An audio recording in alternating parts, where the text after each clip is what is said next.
Like I said last class, these lessons that we're getting into in these next few chapters are probably what you assumed you would be learning when you heard you were taking geometry class.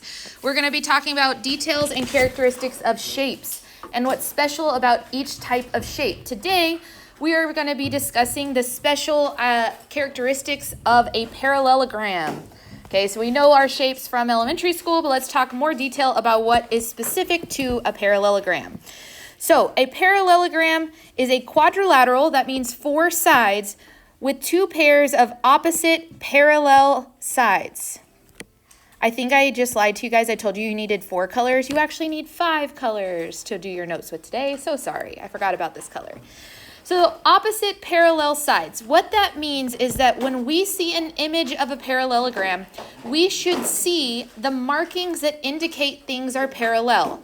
To show that 2 things are parallel, you're going to put like a little arrow on the sides. So an arrow that looks like this is indicating that side AB and side CD are parallel.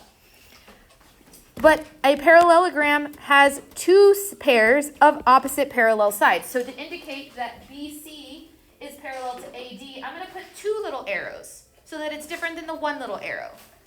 This is saying that AB and CD are parallel, and then AD and BC are parallel. 2 different markings. Some other characteristics of a parallelogram, things that we should know about these shapes, is that the opposite sides of these parallelograms are also congruent. So not only are they parallel to each other, they are also the same length. To indicate things are the same length, we put little tick marks on them. So on the sides that kind of go up to the side, we're going to put 1 tick mark in our red color, or whatever color you use for this. And on the ones that are flat, visually right now, I'm going to put 2 tick marks, because we're indicating that AB and CD are congruent, and then AD and BC are congruent. And I have to give them different tick marks to make sure that is indicated in my picture. The next characteristic, so change colors again, is that opposite angles are congruent.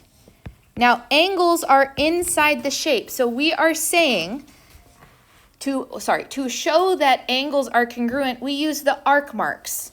So what I'm going to do is I'm going to give A and I'm going to give C the same arc mark, 1 arc.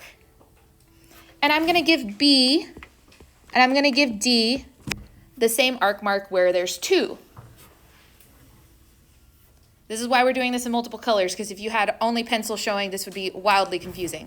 So we have now that the opposite angles are congruent. This one and this one are the same measurement. B and D are the same measurement. The next property, property 3, is that consecutive angles are supplementary. So let's remember what that means. Consecutive means next to each other, like A and B. A and D, they're next to each other on the picture. Supplementary means that they add to 180. So if I took A and I took D, these would add to 180 degrees because they're supplementary. They would technically make a straight line if we put them next to each other. They're supplementary. Same thing for B and C, same thing for A and B, same thing for C and D. Any consecutive, bow, bow, supplementary, bow, bow, supplementary, supplementary, supplementary. Any consecutive angles are going to be supplementary. Last but not least, the diagonals bisect each other. Now, the diagonals are not shown in most images. You will have to draw them in, but these diagonals bisect, which means cut into perfectly 2 pieces. So if I were drawing the diagonals in this shape, and I'm going to zoom in for this one, I would draw in a purple line. Purple is my color for the diagonals bisecting each other. We're talking about the diagonal from opposite vertex to opposite vertex. But what's really interesting about these diagonals is that they bisect each other, meaning I can give 3 tick marks and 3 tick marks to the diagonal that goes from A to C. This chunk is congruent to this chunk, and vice versa, which means the other diagonal is going to have 4 tick marks on it to indicate that this one and this one are the same length.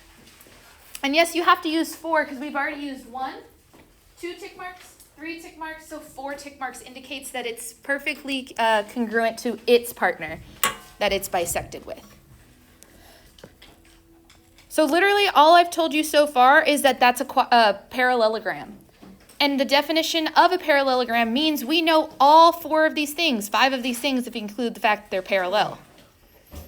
So this information, these characteristics are going to allow us to solve a lot of questions about parallelograms in building their shapes and figuring out how to draw their shapes, or if you're actually building it with wood or something, how to cut and angle them so that you're actually creating a true parallelogram. So we're going to use the properties 1, 2, 3, and 4 to answer the questions shown here for this giant parallelogram. It says, find the indicated measure given parallelogram MNOP. So MNOP, we're talking about this parallelogram. This is the symbol for parallelogram. Okay, we first want to figure out the length of PO. With your finger, not with a marker, find PO. Just point to it. Okay, it's right here, yeah? What is the length of PO? Get your rules up top. You say 24? Amazing. If we say 24 because we know that this side length and this side length must be congruent. So PO is also 24, and we're going to draw that in here. I like to label my pictures. So again, these are congruent because, and we're going to write words here, because opposite sides are congruent. But I'm going to use the symbol for congruent because I don't want to write that many words. Opposite sides are congruent. They should be the same length. Okay, let's find OQ. So with your finger, find OQ just so you know where you're looking. OQ is right here. What is the length of OQ? 14, because we know that these diagonals for this parallelogram bisect each other. So OQ is 14 due to the 4th reason that the diagonals bisect each other. I guess I should finish that.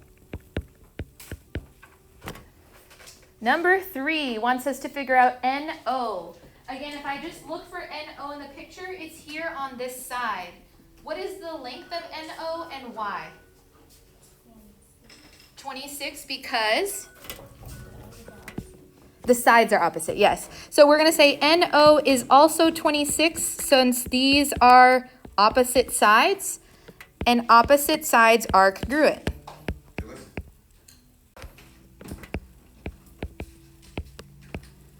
Opposite sides are congruent. Okay, so we're getting the gist of it. You're just using the properties of a parallelogram to answer questions about this parallelogram.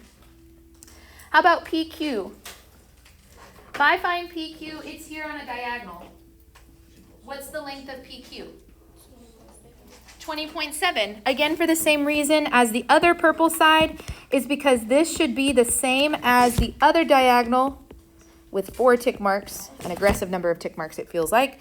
But yeah, the diagonals bisect each other.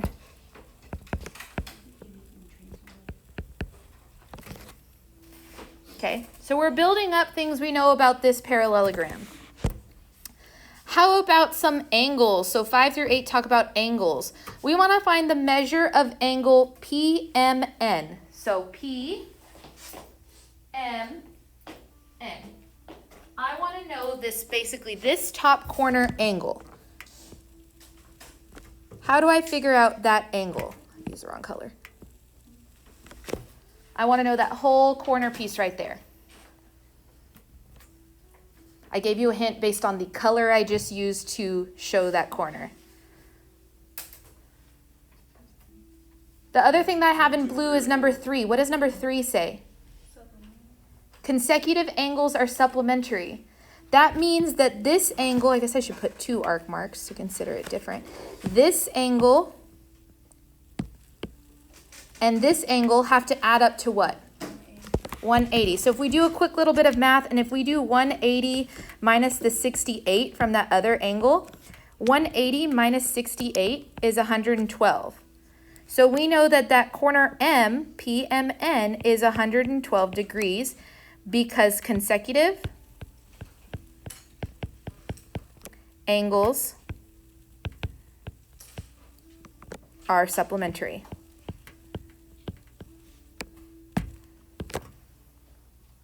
Again, these two are next to each other. Corner M and corner N are next to each other. They're consecutive. They have to add to 180.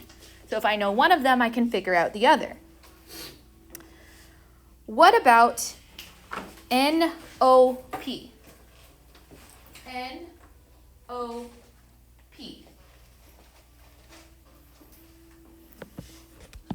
I'll give you a hint based on color.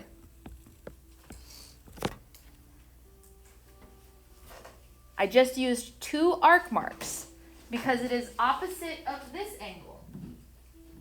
What does the green one say? I guess I should scroll down so you can see mine in case you use different colors. What does the green one say? Aren't those opposite from each other across the parallelogram? So if this one M is 112, what's this one? 112 as well. So we know that this one is 112 because opposite angles are congruent.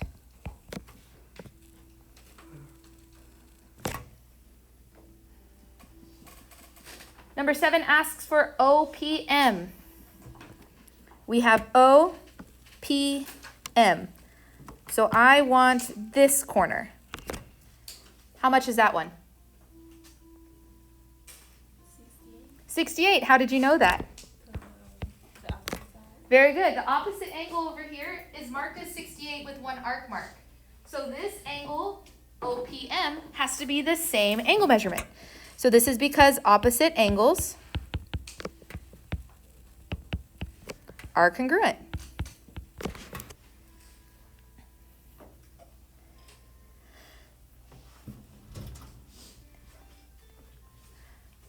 Now this next one is actually a throwback question. This does not necessarily have to do with parallelograms, but it does have to do with parallel lines.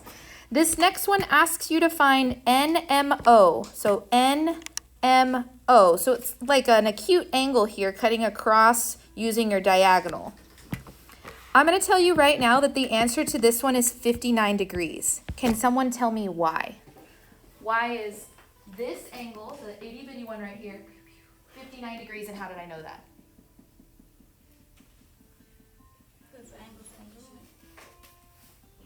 Right idea. You're looking at this one, right?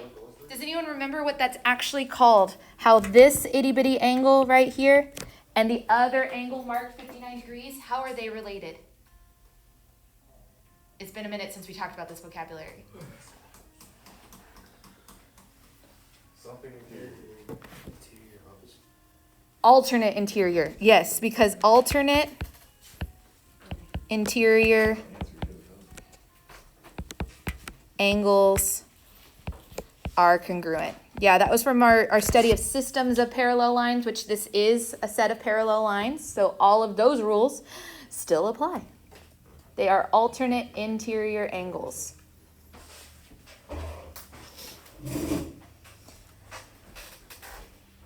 So if you look down at the notes, examples number 9 and 10, and I know 10 is on the back, I've already worked them out for you because the algebra is not really what we're studying here. We're studying the geometry, but we're going to highlight these so you understand where I got the systems from, where I got the equations from. In number 10, it said find the value of each variable given the parallelogram. So to find x, I first of all looked for where x was and noticed that x was here in a corner. So I look for one of the properties, 1, 2, 3, or 4, that are listed at the top that I could use to solve. So what I noticed is that the opposite angle is marked as 49 degrees. Those have to be congruent, and congruent means equal. So I set up an equation right here that said 4x minus 37, that's one of the angles, should be equal to 49. That's the other angle. They're congruent, they're equal. I solved this one with inverse operations, but this is a box method question. On the back, I showed the box method, but on the front, I did inverse operations. And you solve for x. Yes? The second one, when I'm solving for z, again, I look for where z is, and I notice z is in this corner. Unfortunately, there's nothing marked in its opposite corner, so I can't use the same property. But I notice that I have these consecutive angles. Consecutive angles must add up to 180 degrees. They're supplementary. So that's what I did. I took the first angle, 49, and the second angle, 2z. I added them up and set them equal to 180. And that gave me the equation that I solved. Again, I used inverse operations methods here. You can use the box method if that works for you. And I solved that that was 65.5, and then I forgot to write it in the line. So you go ahead and do that for me too. Sorry. Okay, there's another example on the back. There was just a really large bird that flew past the window, and that was super distracting. Sorry. On the back, again, I've already worked the problems for you. You help me figure out what property I used to solve this problem. So if I'm solving for x, in the picture, where are the x's? Inside, on the diagonal is what we'll say. They're on the diagonal. What do we know about the diagonals for parallelograms? So look on the front page for something that talks about diagonals. What does it say? They bisect each other. So I noticed that these have to be the same length. The same length means they're equal. So I set up an equation that put both of them equal to each other. And like I said, on the front I used inverse operations, but on the back I used box method. You get to choose which ones you want. However you like solving equations, you solve them. And then for y, I noticed that the y's are where in this parallelogram? On the sides. And what do we know about sides? They're congruent. So I can put 2 tick marks here to show that they're congruent to each other. Congruent means equal. So I set up an equation where they're equal to each other. And then I solved using the box method, and I was able to find y. Again, you get to choose the method of solving you like the best, and that's the one you use. Sound good? Last bit of the notes here, we need to talk about ways to prove that a quadrilateral is a parallelogram. Because part of the problem with these pictures is that sometimes I will visually show you something that looks like a parallelogram, but you don't have enough proof that it is a parallelogram. Here are the ways you can prove it. Option number 1 is you can notice that both pairs of opposite sides of a quadrilateral are congruent. Meaning if you see that it is marked with 2 sides having 1 tick mark and 2 sides having 2 tick marks, that's enough information to tell me that it's a parallelogram. The second way you can tell me it's a parallelogram is if you notice that one pair of opposite sides, so pick the tops or the sides, are both congruent and parallel. Meaning if you actually have these marks, that they are the same length, or it's indicated in some way they're the same length, and you see the parallel marking with the little arrow, that is enough information to tell me confidently, yes, that's a parallelogram. If you don't have that, if you have one pair of congruent sides, not enough information. You have to have 2 things. The middle one, it says if both pairs of opposite angles in the quadrilateral are congruent.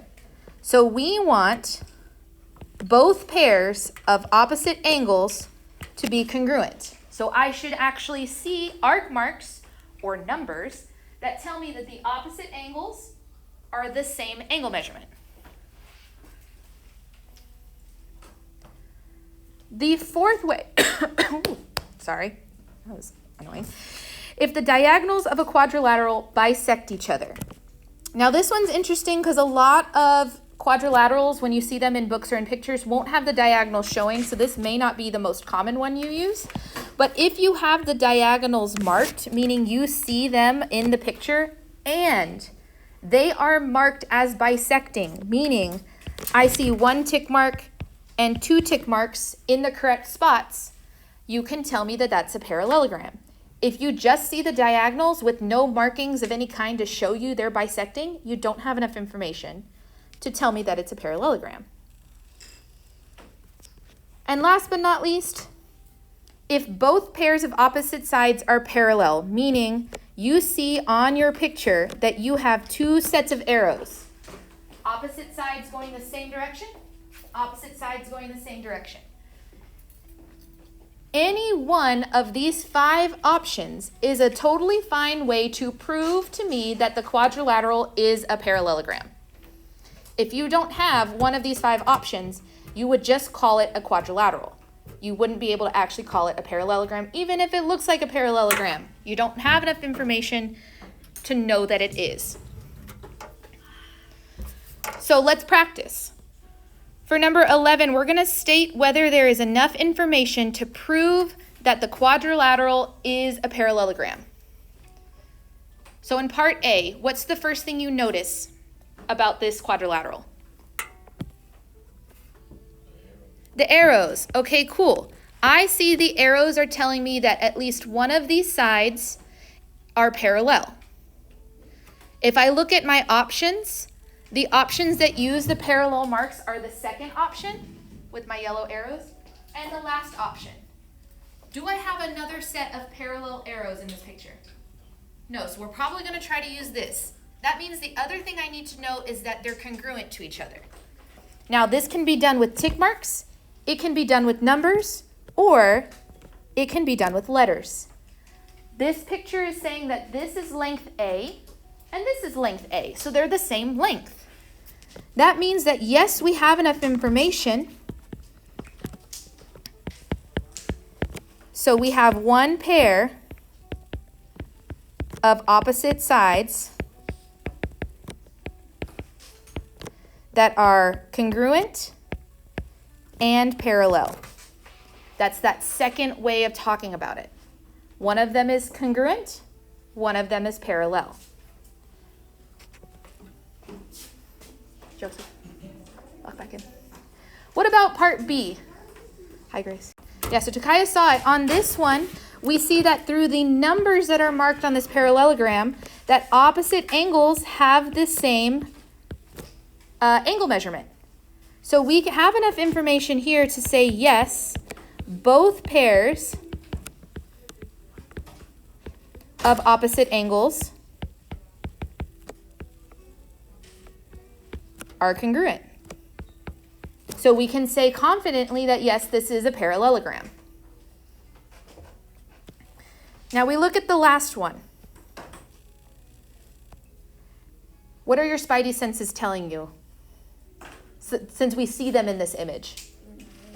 We're going to look at the diagonals, but here's the problem. Are the diagonals in this thing, even though it looks like a parallelogram, are the diagonals marked as bisecting each other? The tick marks are not there. That means you cannot assume this is not enough information. Don't let your eyes fool you. If you don't have those tick marks, you don't have enough information to even know that they're bisecting each other. You can't trust your eyeballs in geometry to know that it's a parallelogram. You have to trust the math, which means we need the markings, we need the numbers, we need the letters. Those sorts of things to show that it's a parallelogram.